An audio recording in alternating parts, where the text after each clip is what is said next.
La dame des Montbruns avait une bouscasse, di bel queiac. Entre tant d'écoles on te saute notre province, la plus haute beleu, es l'Uventu.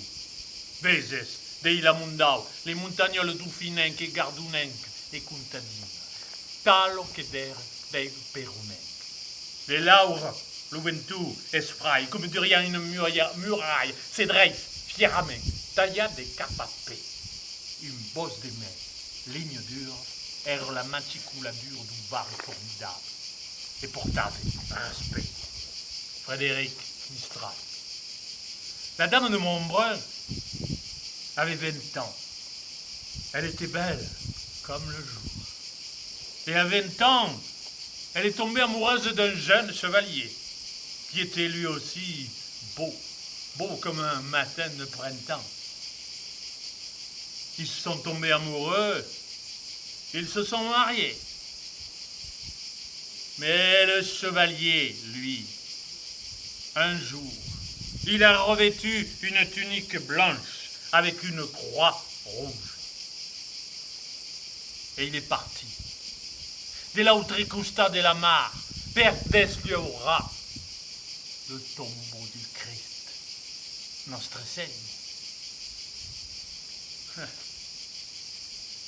Un an après, un autre chevalier, avec sa tunique blanche et sa croix rouge, est passé par Montbrun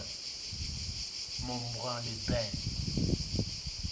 Il s'est agenouillé devant la dame des Montbrun et lui a dit « Dame, dame, votre mari est mort au large de Tripoli, dans un naufrage. » Alors, la dame des Montbrun a revêtu la tenue de deuil et a dit « Jamais, jamais, mere mari d'arai. »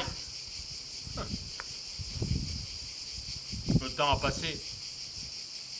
Mais les jeunes du pays lui ont dit « Dame, dame, vous ne pouvez pas rester toute seule. » Elle a dit « Jamais, jamais, mere mari d'arai. » Le temps a passé.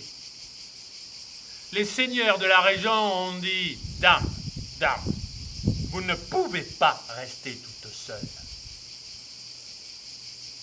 Alors la dame des Montbrun a dit « Je me remarierai avec celui qui m'apportera de l'eau séchée, avec celui qui m'apportera tous les parfums de la montagne, avec celui qui m'apportera une ceinture en cuir, sans œillet et sans métal, avec 5 cardillons à chaque bout, et que je puisse mettre autour de ma ceinture quand je le désire, ou l'enlever quand je le désire. C'était pour dire « Jamais, jamais, mere mari d'arai. » Et le temps a passé, personne n'est venu. Mais un jour, un pastre de la montagne est arrivé. Il avait une grande cape, un grand chapeau. Il était beau. Il avait une barbe. Il avait les yeux bleus et il était jeune. Le pastre de la montagne s'est approché. Il s'est agenouillé. Il a laissé devant elle un panier avec dedans de l'eau séchée, du sel. De dessous sa cape de berger, il a sorti un pot. Il a enlevé le tissu qui le recouvrait et lui a donné. Et quand elle a approché ce pot de miel de son visage, elle a senti tous les parfums de la montagne. Alors elle l'a regardé. Il était beau. Il était jeune. Et elle a dit, c'est dommage. La ceinture. La ceinture.